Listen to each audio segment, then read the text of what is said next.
Good afternoon. For those who are in a time zone close to Moscow. I'm Boris Makarenko, the academic supervisor of master's program Russian Studies at the High School of Economics in Moscow. We begin our last webinar of this application season. We intended it more for Russian applicants, but we welcome everyone, and where different deadlines and different conditions apply, I'll never fail to mention it. Otherwise, let me first briefly tell you about the program. Then I will invite Olga Burmakova, the manager of the program, to join me with some details.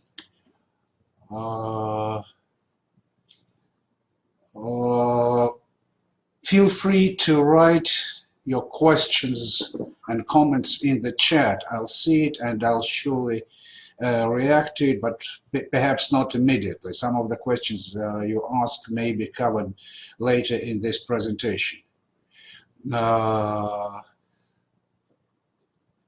Yes, it started. I would appreciate if somebody could write in the chat that they can see me and hear me okay, to make sure that I am not lecturing in vain.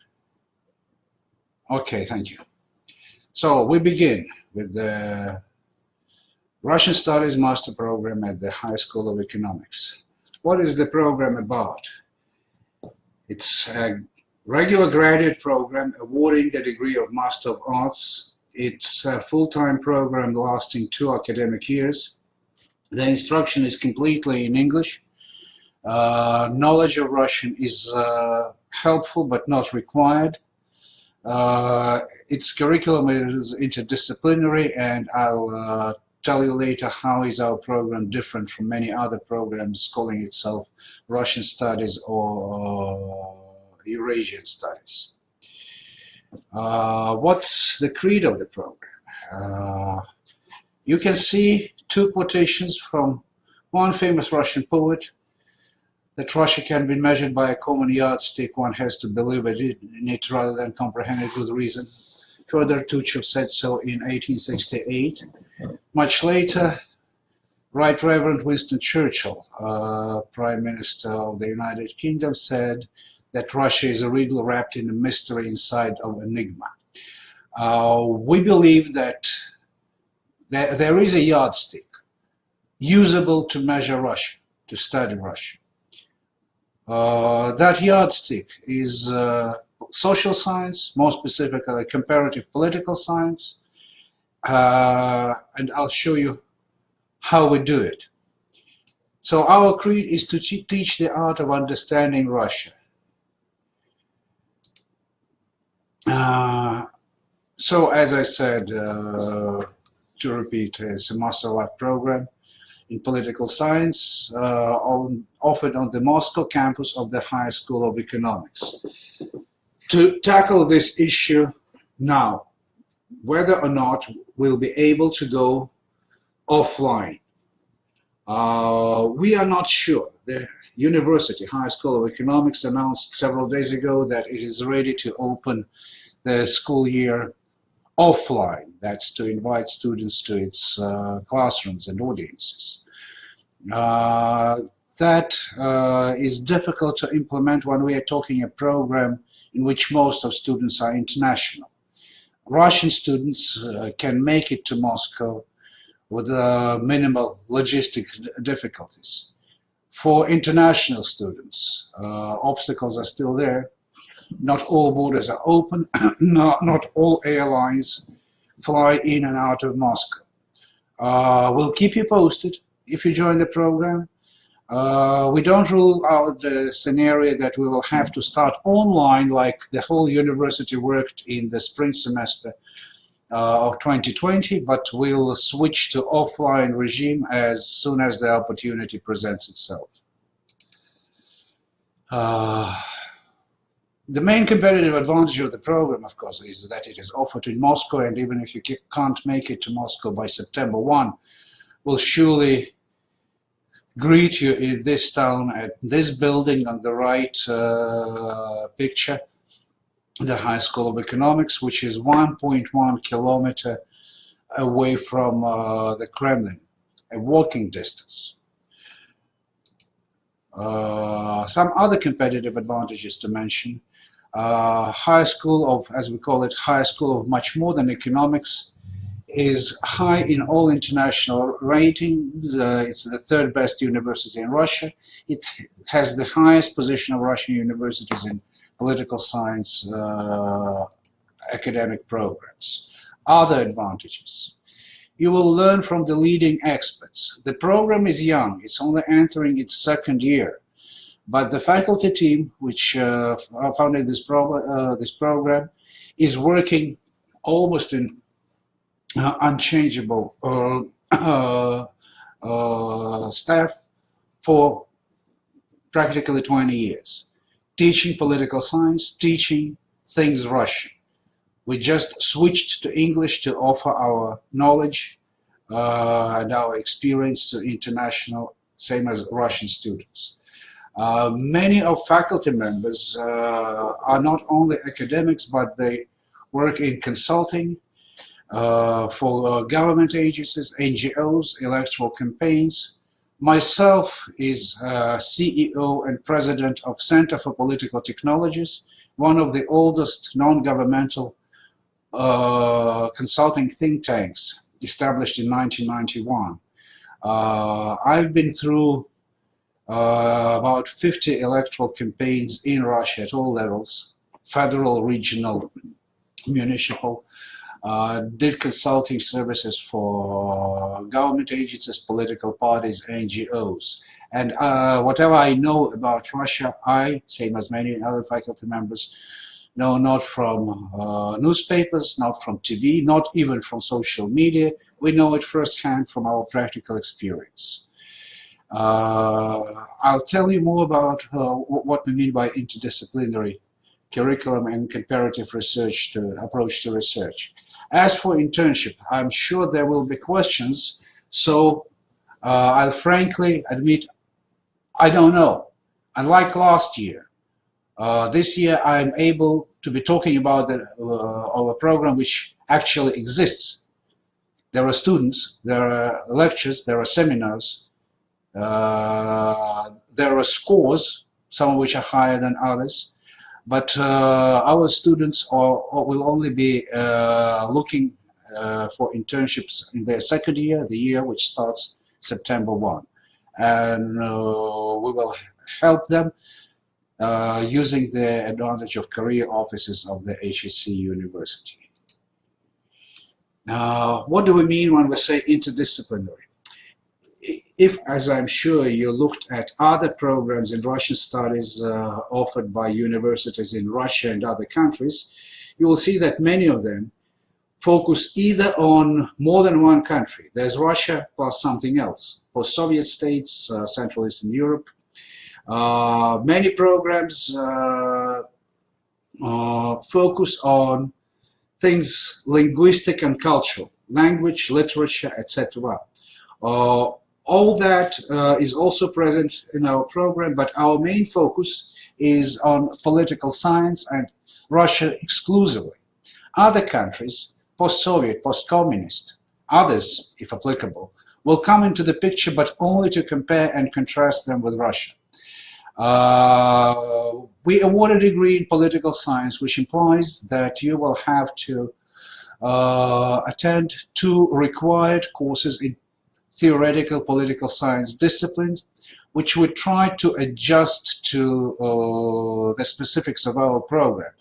Our version of these courses is not that heavy on mathematics, on quantitative methods, and you have to attend a research seminar in political science as well. In other courses, we, of course, apply political science per se, same as sociology, business and economics. Our program is not heavy on economics. The economic component of Russian studies is what I would call political economy, but it introduces you to Russian businesses doing businesses with their partners elsewhere, demography, course, a very important factor for a country as big and diverse as Russia. Mass media, urban theory, legal theory. As I said, you are not required to speak Russian or read Russian at the beginning, but optionally, we offer you an opportunity of an intensive course in Russian as a foreign language. What do you get as a result of the program? Strong background in political science. Many courses of this program are dovetailed with other master's programs in political science. You'll get your own version of expertise on Russia because there are opportunities to select courses best suiting your interests. And it will be a master's degree from a top-ranked Russian university. Our program is preparing its prospective alumni for careers in anything dealing with Russia. Could be politics or diplomacy or civil service, could be business, could be consulting and audit, could be journalism, could be translation and interpretation, and of course an academic career which you can pursue further at the same university. We have our own PhD program, or other universities of your choice. This university has one of the highest rates of employment of its alumni, and unlike many other Russian colleges, a very high proportion of those careers correspond to the area and degree received at the university. How is the program built? As I already mentioned, there are several required courses in political science. You'll deal with it in the first year of the program. There are several required courses in Russian studies, sort of a core curriculum, which of course does include my own course in institutions of Russian politics. It's called Explaining Russian Politics. Starting from the second semester, you'll have elective courses. You'll be offered a choice from several baskets, and you'll have to make a required choice. Every academic year, you are expected to earn 60 credits. The choices are built in the way which will easily allow you to do that. It also includes optional courses, same as research seminars, project work, and everything. You can see on this slide required courses both in political science and in Russian studies proper. As you will see, what pertains to Russia, it's political science component, Russian institutions and beyond, regions, because if you only know Moscow, you don't know Russia, Russia and the world, business and state in Russia. The model is unique to this country. On the right, you have elective courses which you can easily choose from, depending on whether you pursue willing to pursue a career in academia, in business, in international relations, in diplomacy, anything else. I'll go through these two slides briefly, and then I will ask the program manager, Olga Burmakova, to return to it. You can see the tuition for 1 year for those students who do not have tuition waivers. Amounts available in Russian rubles, euros, or US dollars. 10 Russian citizens can join the program with tuition waivers. The HEC university will be paying this tuition from its own budget. When I say Russian citizens, I mean that citizens of members of Commonwealth of Independent States countries and compatriots, that's Russian nationals living abroad, are also eligible. For foreign citizens, we do have 2 slots with full waiver of tuition, but these slots were available only in the early period of the admissions period, because these slots are distributed in April. What is still open, partial tuition waivers. Excuse me, через полчаса. Partial tuition waivers for those whose portfolios score the highest. We have our hierarchy as of today, but if you apply at the last moment, and if your portfolio scores higher than those we already have, you may be eligible for that tuition. Deadlines.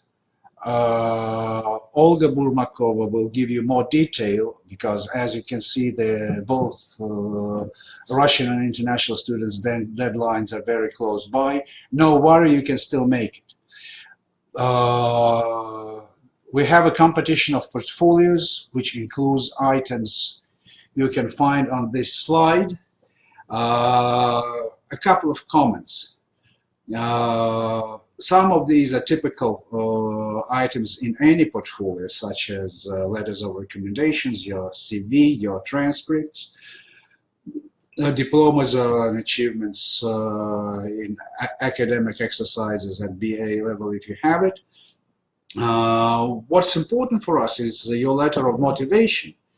A good letter of motivation answers 2 questions: who you are and what do you have in your background, which you believe makes you eligible and makes you a potentially strong student, and why exactly you are interested in this program.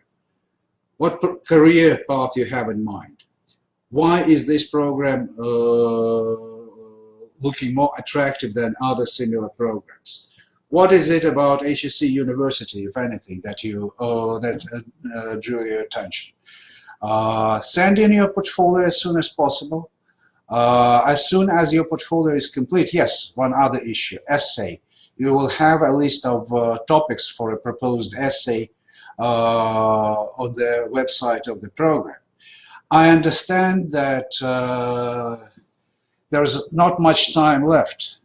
So for those who are listening, if you have an essay or paper written in the baccalaureate, which pertains to Russia, if the topic deals with Russia, contact Ms. Burmakova, advise her about the topic of that team, or the topic of that paper, and we'll do our best to accept it in lieu of an essay on the topic we suggest. Because, as I say, we have 10 days left for international students, a little more for Russian students. That's about it, what I wanted to say about the portfolio. For international students, selected prices and costs of living in Moscow. And to conclude, even before the program kicked off, we received greetings and best wishes to it from reputed Russian specialists such as Tim Colton, who heads the Russia Research Center at Harvard, and Professor Regina Smith of Indiana University. And this year we added this slide, reviews and opinions of the program from 2 of its actual students, one from the People's Republic of China, the other from the United States. Now, let me return to the tuition and deadlines. Olga, if you are there, can you pick up from this point?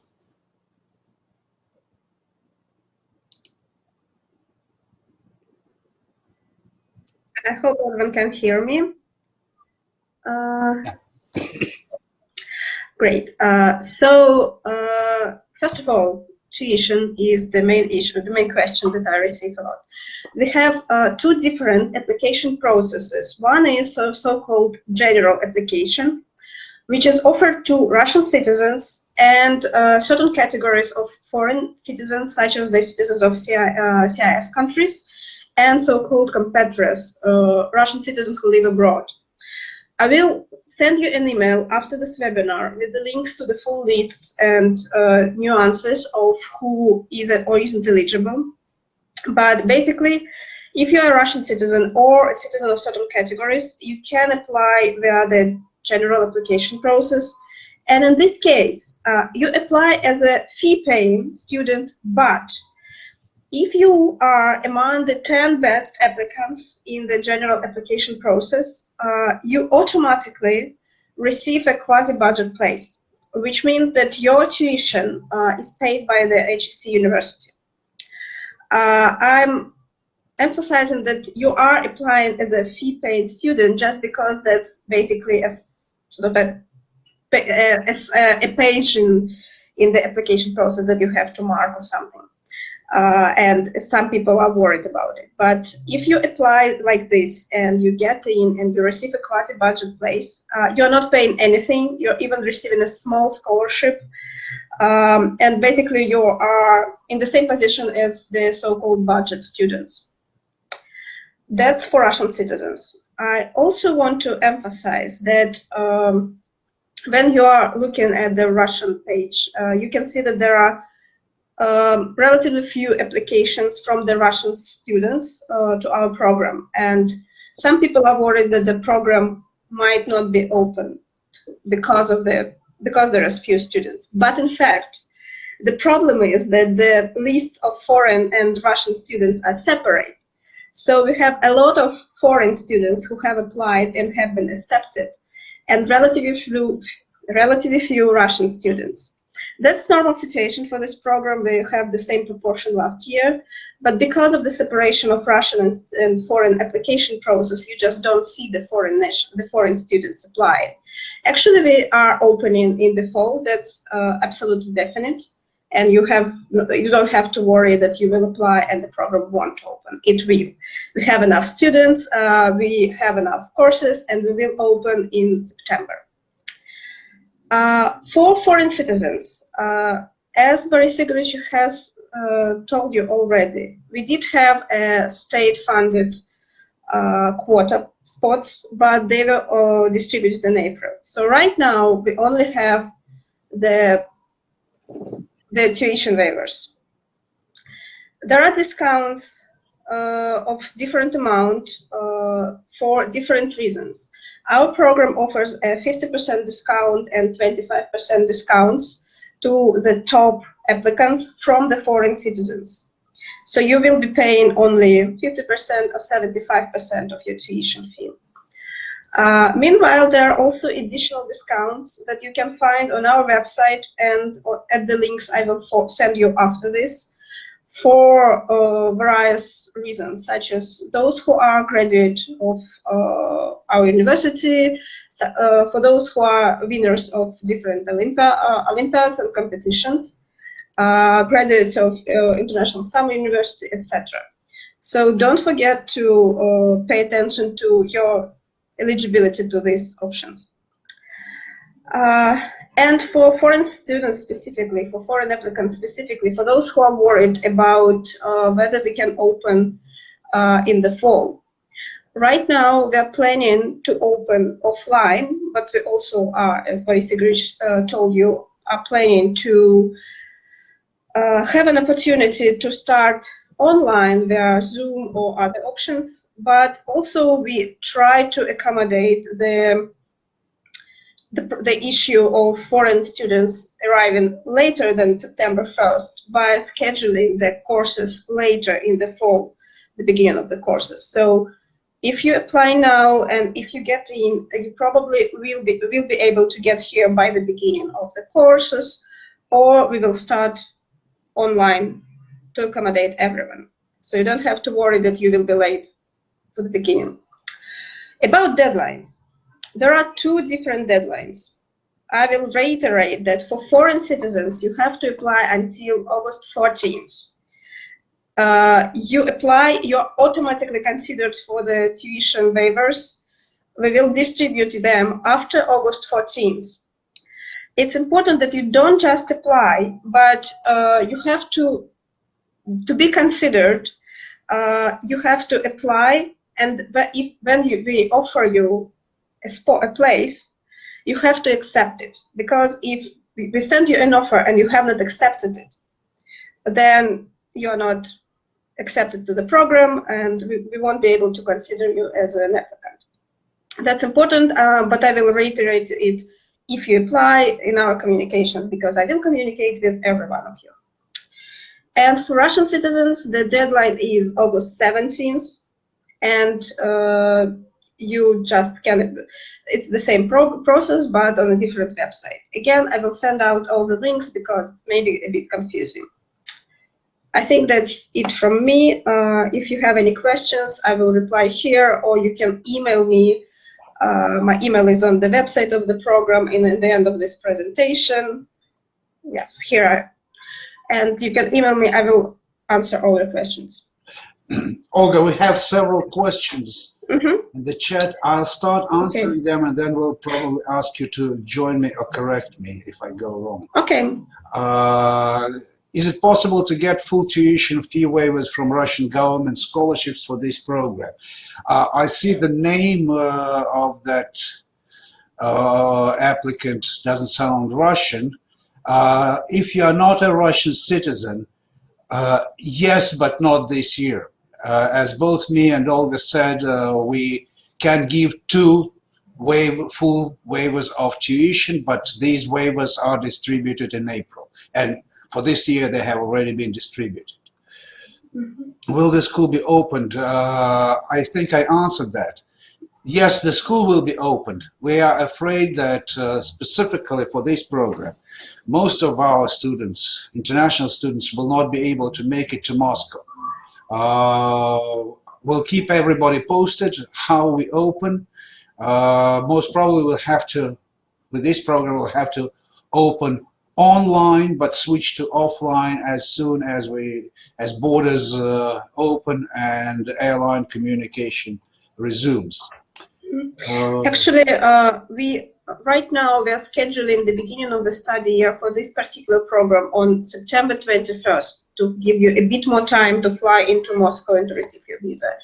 This is not set in stone yet, but we are trying to leave you as much time as you can to be able to arrive and start your classes offline, or at least settle down here, but without harming your education. Next question. If I already have a scholarship from Russian government, I have to study a year of Russian before the master. Do I have to email me? I presume that you will be doing 1 year of studying Russian to prepare you for a master's program offered in Russian. You are still eligible to apply to our program, same as to any other program at HSC. So make your choice during the next year. I'm an international student already admitted to other master's program with government scholarship. Am I still eligible to apply for your program? Well, you are eligible to apply, of course, but our program does not admit students who have scholarships from the Russian government or their government designed for other programs. For international students, either you pay the tuition in full or in part, or you win one of the two tuition-free slots.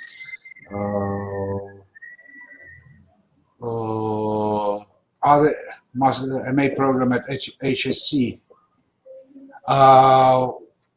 Well, if you are at HSC and it's a master program in the same field of study, some of the courses of this program are offered simultaneously for this program and PEP, Politics, Economics, Philosophy. So you will attend some of the courses, yes, by default. I can't make it. Is there enrollment in winter spring session? No, the next roll call is next September 21. Are there any questions I forgot to answer? Let me check.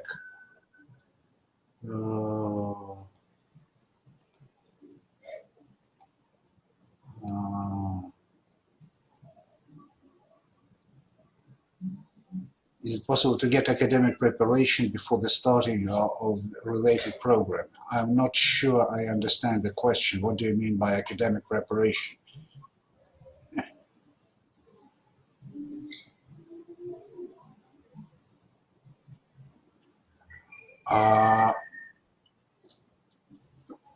I answered all the questions I saw in the chat box. Please will stay online for another couple of minutes if you want to ask something. Do so now, or if not, feel free to write to us. We will get back to you. And please let me remind you that the deadlines are close. So if you have it in your mind, make your decision at your earliest convenience and send us your portfolios. Olga, anything else? No, nothing. No. And I don't see other questions, any new questions appearing. So, if that is so, we'd be happy to hear from you, even if it's not an application, or if it's an application possibly for next year. Stay in touch and stay safe. At the time of pandemic, it's worth concluding the presentation with these words. Bye-bye now. Oh. How long in general does international students get visas? Depends on the country. Depends on how the Russian consulate works there. But since the deadline is close, if you're admitted, you'll probably get your visa before you can buy a ticket bringing you to Moscow. This time, visa delay is, which do happen from time to time, visa delay is not our greatest concern.